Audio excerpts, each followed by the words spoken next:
역사상 가장 강력했던 제국 로마. 우리는 흔히 그 멸망 원인을 화려한 전투나 야만족의 침략에서 찾곤 하죠. 하지만 만약 로마를 무너뜨린 진짜 원인이 외부의 칼이 아니라 바로 세금이었다면 어떨까요? 오늘 그 거대한 붕괴, 그 돈의 흐름을 한번 따라가 보려고 합니다.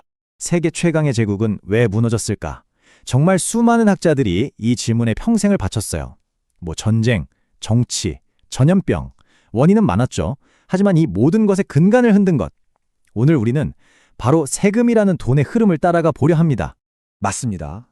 우리가 교과서에서 배운 그 야만족의 침략이라는 건요, 사실 이미 내부에서부터 썩어 문드러진 제국에 가해진 마지막 일격에 불과했다는 거죠. 진짜 로마를 쓰러뜨린 건 외부의 칼이 아니었어요. 바로 세금이었습니다.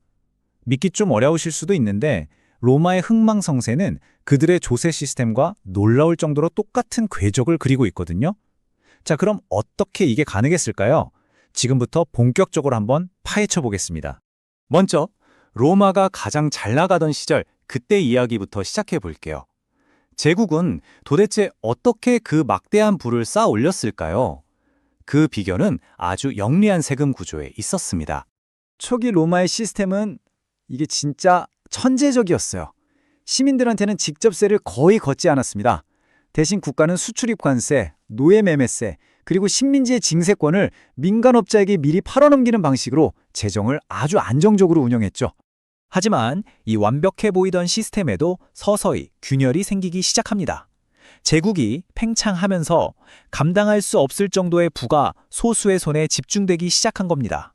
이 라티푼디움이라고 불리는 거대한 농장들이 등장하면서 말 그대로 소수의 슈퍼리치와 대다수 평민 사이의 격차는 상상을 초월할 정도로 벌어지게 됩니다. 이 엄청난 불평등에 맞서서 로마가 정말 시대를 앞서가는 해결책을 내놓습니다.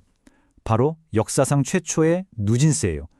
부유층에게 더 많은 세금을 걷어서 사회적 균형을 맞추겠다니 당시로서는 정말 혁명적인 시도였죠. 그 의지는 아주 구체적인 숫자로 나타나는데요. 로마는 보석이나 호화 마차 같은 사치품에 일반 물품보다 무려 10배나 높은 세율을 매겼습니다. 부자들의 부를 사회로 환원하겠다는 강력한 신호였던 거죠. 하지만 이 이상적이었던 시스템이 현실의 벽에 부딪히면서 정말 끔찍한 결과를 낳게 됩니다. 이제부터 시스템이 어떻게 부패와 인플레이션이라는 악순환에 빠져드는지 한번 살펴보겠습니다. 문제는 바로 현장에서 터졌어요. 세금을 걷는 관리들이 부유층과 결탁해서 부패하기 시작했고, 정작 국고로 들어와야 할 세금은 중간에서 그냥 줄줄 새어나간 거죠. 결국 세수가 부족해지니까 로마 정부가 정말 돌이킬 수 없는 선택을 하고 맙니다. 바로 화폐의제를 떨어뜨려서 돈을 마구 찍어내는 거였죠. 자, 이걸 보시면 정말 충격적입니다. 로마의 주화였던 데나리우스 은화의 은 함량이 초기 50%에서 말기에는 고작 5%로 뚝 떨어집니다.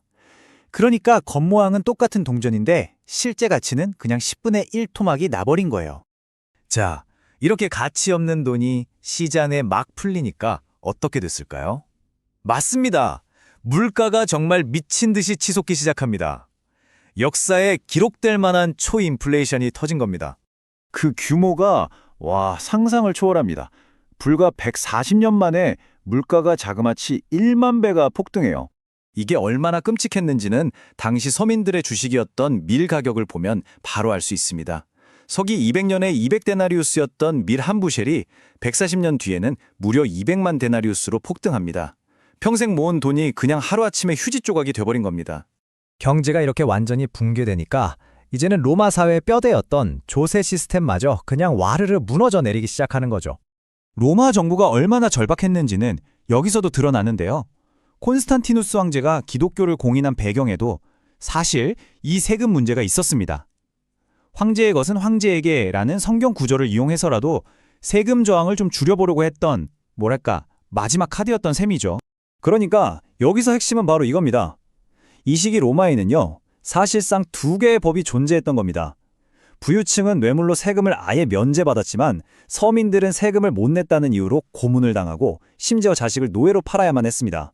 결국 이 가혹한 세금을 견디다 못한 사람들이 아이 낳기를 포기하거나 차라리 노예가 되는 길을 선택해요. 이게 정말 끔찍한 자기 모순인 게 국가는 세금을 거두려고 정작 세금을 내야 할 국민들을 스스로 파괴해버린 셈이거든요. 자, 이 거대한 붕괴의 역사는 오늘날 우리에게 과연 무엇을 말해주고 있을까요? 로마는 시대를 초월하는 아주 중요한 교훈 하나를 남겼습니다. 말기 로마의 상황은 딱 이랬어요. 깨진 독에 물 붓기. 국가는 세수가 부족하다면서 서민들을 쥐어짰지만 그렇게 거둔 세금은 부유층의 탈세라는 더 큰 구멍으로 모두 새어나가고 있었던 거죠. 결국 독 자체가 산산조각 난 겁니다. 이게 바로 로마의 역사가 우리에게 남긴 가장 강력하고도 서늘한 메시지입니다. 부유층으로부터 공정하게 세금을 걷지 못하는 국가는 결국 스스로 멸망의 길을 걷게 된다는 것. 그래서 우리는 마지막으로 이 질문을 던져봐야 합니다. 부의 불평등과 조세 정의의 붕괴.